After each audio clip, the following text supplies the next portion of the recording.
한국전쟁은 북한이 한국을 침략한 것이 아니라 내전일 뿐이다. 당시 북한과 한국은 서로 한반도 전체에 대한 주권이 있다고 주장했다. 이는 한 국가의 내전이다. 쌍방 간의 군사적 마찰이 빈번하게 발생했으며 이후 한국전쟁이 발발했다. 최근 중국 공천당이 공식 웨이보 계정을 통해 밝힌 충격적인 내용입니다. 이에 대해 왕원빈 중국 외교부 대변인도 정례 브리핑에서 한국전쟁은 본래 한반도에서 남북 쌍방 간에 발생한 것으로 내전에 속한다 라는 막말을 내뱉었습니다. 중국의 1인자 시진핑 국가주석도 황당한 발언들을 쏟아냈는데요. 블룸버그의 보도에 따르면 시 주석은 최근 연설에서 한국전쟁을 미국에 맞서 북한을 도왔다는 뜻의 항미원조라 부르며 북한의 남침으로 시작된 이 전쟁을 제국주의와의 싸움으로 미화시키려 했습니다. 또한 그는 항미원조 전쟁 당시 중국과 미국의 국력 차이는 매우 컸지만 이런 비대칭 속에서도 위대한 중화민족은 조선군과 긴밀히 협의해 미군 불패 신화를 깨뜨리고 승리를 거뒀다. 제국주의가 다시는 신중국을 무너뜨릴 수 없다는 것을 이 전쟁을 통해 전 세계에 알렸다. 항미원조 승리는 중화민족 부흥의 이정표다 라고 발표했습니다. 자, 그런데 지금 한국은 4년 전 중국의 사드 보복을 당하고도 아무런 문제 제기도 못했던 그런 나약한 나라가 아닙니다. 중국 정부가 민간인들의 한국 단체 여행을 금지하고 한국 드라마, 영화, 음악, 게임의 수입을 막아버렸을 뿐만 아니라 중국 세관이 한국산 제품들의 통관을 의도적으로 지연시켜 한국 기업들의 막대한 타격을 입혔음에도 4년 전 한국은 중국에 전혀 반박하지 못했습니다. 자, 그런데 지금의 한국은 완전히 바뀌었습니다. 미국과 중국이라는 고래 사이에 낀 새우로 여겨졌던 한국이 지금 상어가 됐습니다. 강경화 외교부 장관은 한국 전쟁이 북한의 남침으로 발발했다는 것은 역사적 사실이라고 강조하며 최근 한국 전쟁을 항미 원조라 칭한 시진핑 국가 주석의 발언에 전면으로 반박했습니다. 4년 전에는 상상조차 할 수 없는 일이죠. 모건 오테이거스 미 국무부 대변인도 강경화 장관의 발언에 힘을 실어주었는데요. 오테이거스 미 국무부 대변인은 트위터를 통해 중국 공산당은 70년 전 한국전쟁이 내전으로 발발했다고 주장하지만 사실은 1950년 6월 25일 마오쩌둥의 지지를 받은 북한이 남침한 것이다 밝혔습니다. 중국의 도발은 연예계에서도 격화되고 있는데요. 얼마 전 한미 우호에 기여한 사람에게 주는 벤플리트상을 수상한 방탄소년단이 6.25 전쟁 때 한국과 미국이 함께 실현을 겪었다라는 수상소감을 발표하자 중국의 환구시보는 한국의 주류 언론은 전부 중국 네티즌들의 반응을 선정적으로 보도해 한국과 중국 간의 긴장을 고조시켰다. 한국 언론이 중국 네티즌의 자기 생각을 표현할 수 있는 권리를 존중하지 않는다는 사실을 잘 보여준 케이스다 라고 보도했고, 한국시보의 후시진 총편집위는 BTS 리더 김남준의 한국전쟁과 관련해 한 발언은 미국인들을 유쾌하게 만들고 미 국무부 대변인의 칭찬을 받았겠지만 많은 중국인이 불편함을 느끼게 만들었다.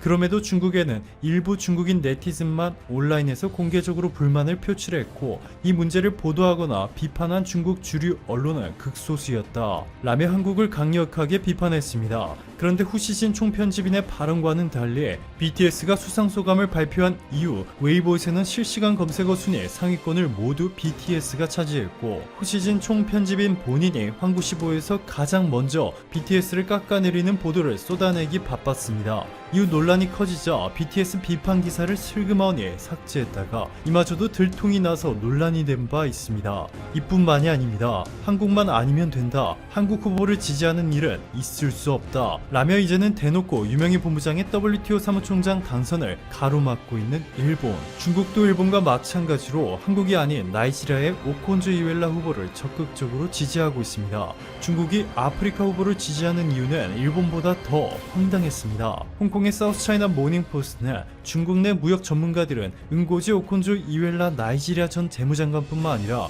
유명희 한국산업통상자원부 통상교섭 본부장 2명 모두 우려하고 있다. 유명희 본부장이 승리하면 지리적 안배 차원에서 같은 아시아 국가인 중국이 부총장 자리를 지킬 가능성이 약화할 것이다 전했습니다. 즉 중국인이 부총장 자리를 지키기 위해서라도 한국을 지지할 수 없다는 것이죠. 여기에 최근 한국 입장에서 기대감이 높았던 유럽연합까지 어제 유명희 본부장이 아닌 오콘조 이웰라 후보를 지지한다는 소식이 전해졌는데요. AFP 통신은 유럽연합 회원국들의 내부 논의를 거친 결과 나이지리아의 오콘조 이웰라 후보를 지지하기로 결정했다. 유럽연합 회원국 27개국은 관례적으로 통상 외교관 회의에서 합의를 거친 뒤에 한 후보에게 몰표를 준다.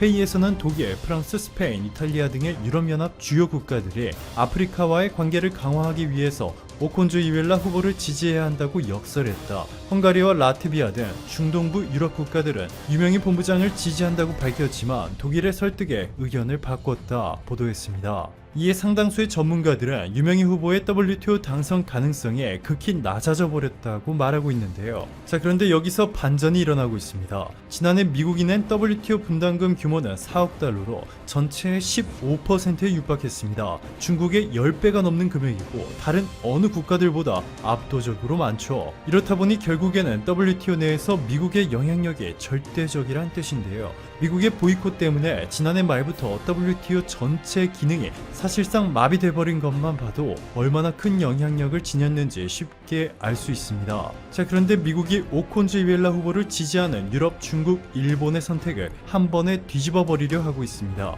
미국 정치 전문 매체 폴리티코에 따르면 미국 국무부가 재외공관에 주재국 정부가 유명희 본부장을 지지하는지 여부를 파악하라고 지시했다고 보도했습니다. 또한 폴리티코는 미 국무부가 재외공관에 외교 전문을 보내 이 같은 지시를 내렸다. 주재국 정부가 어느 후보를 지지하는지 물어보고 아직 결정하지 않았다면 유명희 본부장을 지지하는 방향으로 넌지시 부드럽게 권유하라. 이는 미국이 한국을 지지한다는 명확한 신호다 보도했습니다. 이렇게 한국과 중국의 치열한 신경전이 벌어지고 있음에도 한국을 찾는 중국인이 폭발적으로 증가하고 있습니다. 법무부가 공개한 자료에 따르면 8월 중국인 입국자는 17,638명으로 지난 4월보다 3.76배나 폭증했습니다. 지난 4월 1일 이후 현재까지 한국을 찾은 모든 해외 입국자들은 의무적으로 2주 동안 자가격리를 해야 하는 점을 고려한다면 놀라운 수치인데요.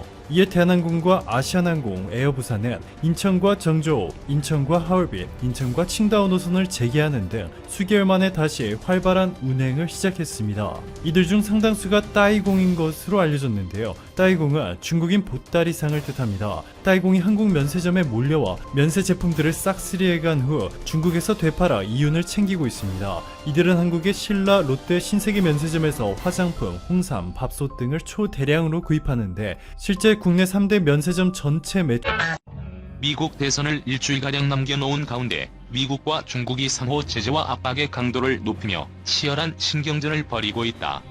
도널드 트럼프 미국 대통령의 연임이 불확실한 가운데 트럼프 행정부는 대중국 압박으로 막판 지지층 결속을 노리는 것으로 보인다.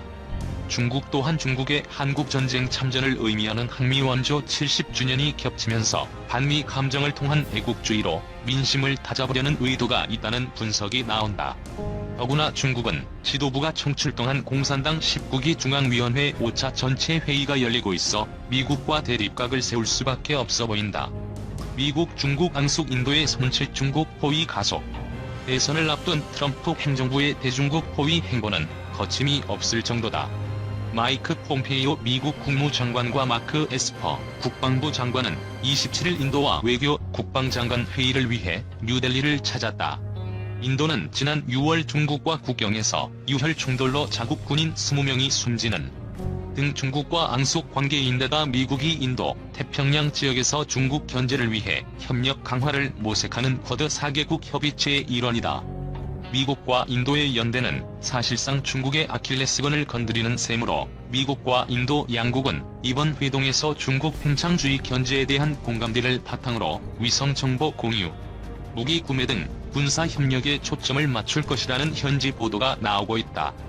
폼페이오 장관이 이번에 순방하는 스리랑카와 몰디브 또한 중국의 인도 진출의 중요 거점이며 인도네시아는 남중국해 분쟁 당사국이라는 점에서 중국으로선 긴장할 수밖에 없다. 미 대선 결과 기다리는 중국 미방산업체, 언론 제재. 이런 상황에서 중국은 이례적으로 지난 26일 미국 기업과 언론에 대미 제재 카드를 연달아 꺼내들면서 강력한 경고음을 내고 있다. 중국 외교부는 대만에 무기를 판매하는 로키드 마틴과 보잉, 레이션 등 3개 업체가 제재를 받을 것이며 무기 판매 과정에 관여한 미국 인사와 기관도 제재 대상에 포함될 것이라고 발표했다. 앞서 미국 국무부는 18억 달러에 달하는 무기의 대만 수출을 승인하고 이를 의회에 통보했다. 대만에 대한 중국의 위협이 높아지는 가운데 트럼프 행정부는 중국에 대한 압박을 강화하기 위해 대만의 첨단 무기 수출을 추진해왔다. 아울러 중국 외교부는 26일 저녁에는 ABC, 뉴스위크 등 미국 언론사 6곳에 상세한 운영 현황을 보고하라며 압박에 나섰다. 폼페이오 국무장관이 지난 21일 중국에 본사를 두고 있는 6개 언론사를 외국 사절단으로 추가 지정한 데 따른 보복 조치인 셈이다. 자오리진 중국 외교부 대변인은 중국의 이번 대미 조치에 대해 국가 주권과 안보 이익을 수호하는 데 필요한 조치를 계속 취할 것이라면서 미국이 자기 고집대로 잘못을 계속한다면 중국은 추가 보복을 할 수밖에 없다고 경고했다. 중국 관영 글로벌 타임스 등 관영 매체들은 중국이 미국의 방산업체에 첨단 무기 생산에 필요한 히토리오 수출을 제한할 수도 있다며 다양한 대미 보복 카드를 거론하고 나섰다. 베이징 소식통은 미국 대선 결과를 보고 움직이자는 게 중국 지도부의 기본적인 생각이지만 한미 원조 70주년에다 5중 전회까지 겹치면서 민심을 다잡기 위해 미국의 압박에 맞대응하는 분위기도 감지된다고 말했다. 한미 원조 놓고도 미중 갈등 대만 군사 충돌 위험 가중. 이런 분위기는 시진핑 중국 국가주석이 지난 23일 한미 원조 70주년 기념행사 연설에서 미국 제국주의에 맞선 위대한 승리라면서 사실상 미국을 정조준한 점에서 엿볼 수 있다. 그러자 미국 국무부가 발끈하며 북한은 1950년 6월 25일 마오쩌둥이 지원으로 남한을 침공했고 중국 공산당은 압록강을 건너 수십만 명의 병력을 보내 한반도에 참화를 가져왔다고 반박하고 나섰다.